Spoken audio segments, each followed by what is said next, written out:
Well, hello fam. It seems that we found ourselves in the same predicament we find ourselves in every year.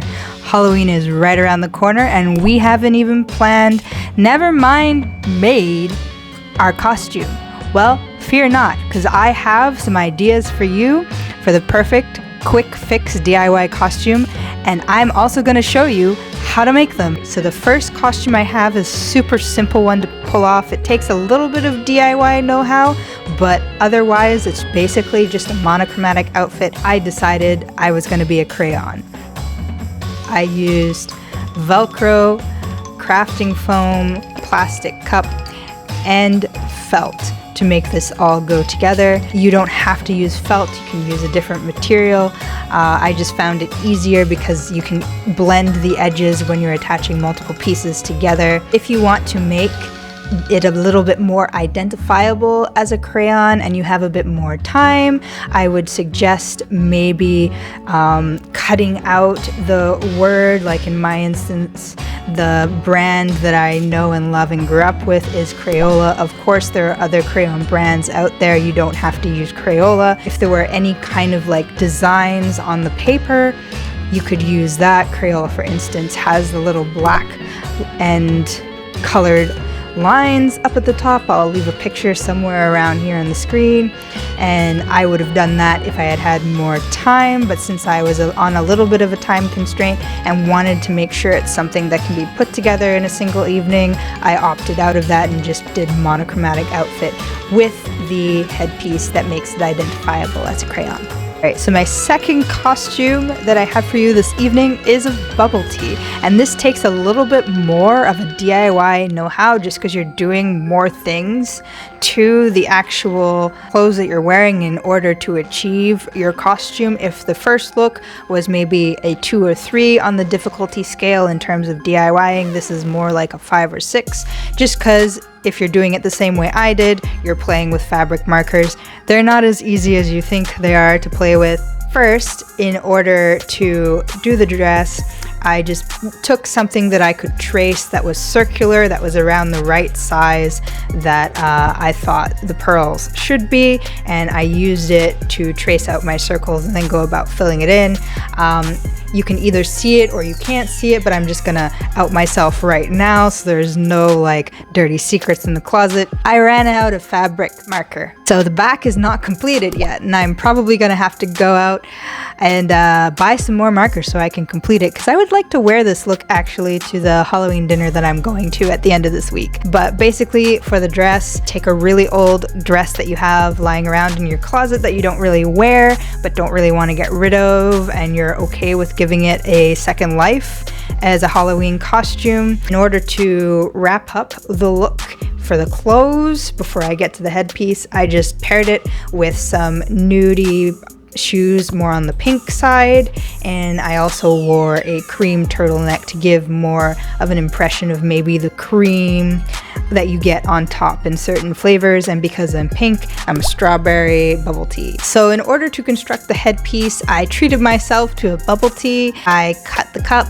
then I made sure to clean it with soap and water, then I cut the straw down to the appropriate size, decided where I wanted the straw to sit, and then using hot glue I glued it in place just so it's not going to go bouncing around from side to side, or in the worst case scenario I don't have to risk losing it by it just flying out into the ether of space. Afterwards, I measured the size of the bottom of the hole for the cup, cut out a circular piece of foam, and then glued that to the cup itself. And to top it off and finish it off, I secured some sticky Velcro with some hot glue just so that it would not come off. They're sleeping. They're so cute. They're sleeping. Oh yes. He doesn't like it when I touch his toes. He does not want to give me his toe beans. Give me your toe beans. Give it to me. No? Okay. I'm sorry. Forgive me. Got most of the way through filming this video, and then I remembered the one accessory that I was gonna wear to make it abundantly clear that this is a Halloween video without you seeing my wonderful legs in leggings. this Joker. I completely forgot to put it on anyways. Where were we?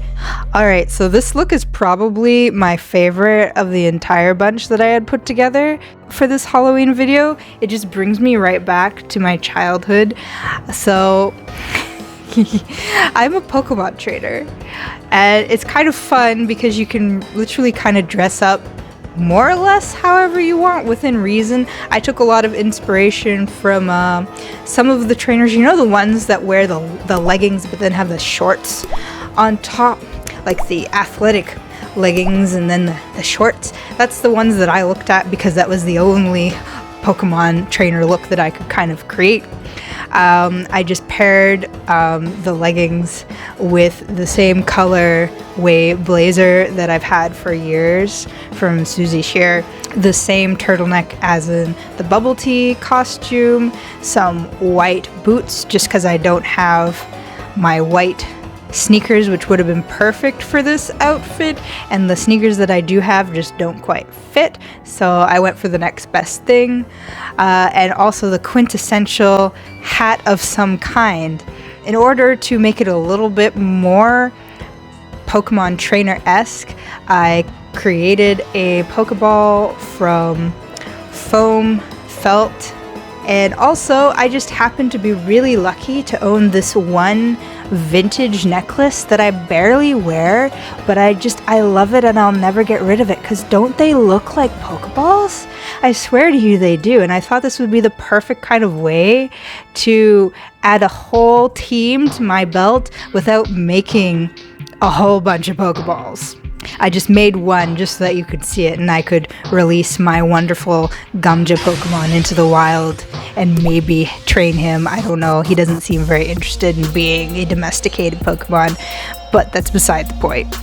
Okie dokie, so we're finally out of the DIY section of my Halloween outfits, and this is just for when you really have no time, can't be bothered to make anything kind of outfits. I've got two for you, and the first one is themed. So here I am a candy corn, so I just took the orange turtleneck that I had in my closet, put it over my white and yellow dress to turn the dress into a skirt, and then I matched it with my white cowboy boots and my white purse with neon lining or edging, whatever that is, sealant?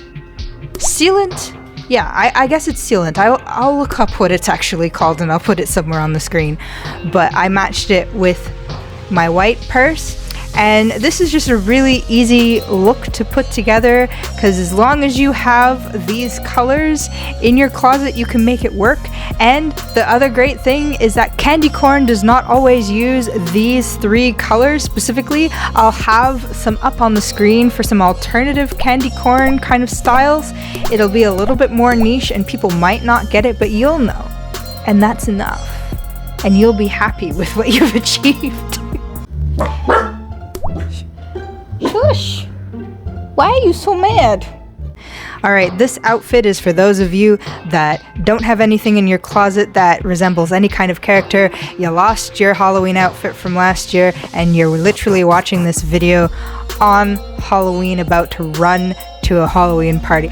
So all I did was take my purple sweater, the same one that I'm wearing right now. I purchased this at Aritzia, but you don't have to purchase any of these things at the same store as I did. You can go to the thrift store, you can, you know, use what's in your closet already, or you can buy from a luxury brand. Do you. Don't let me tell you what you should do and how you should spend your money. And so I paired that with this black pleather skirt that I got from Aritzia, as well as these orange, very, very Halloween colored heels that I got from Zara again. And for accessories, I matched it with my darker purple clutch and this choker necklace here. As you can see, it's got a crucifix, it's got back wings on either side, it's black with silver hardware. It screams Halloween, and I think it really helped drive the message home that this is a Halloween outfit. If you found any of these costumes inspiring, please let me know down in the comments below, or like and share. I would really appreciate it. Also, let me know which one of these costumes you're going to be trying, if at all. Take care.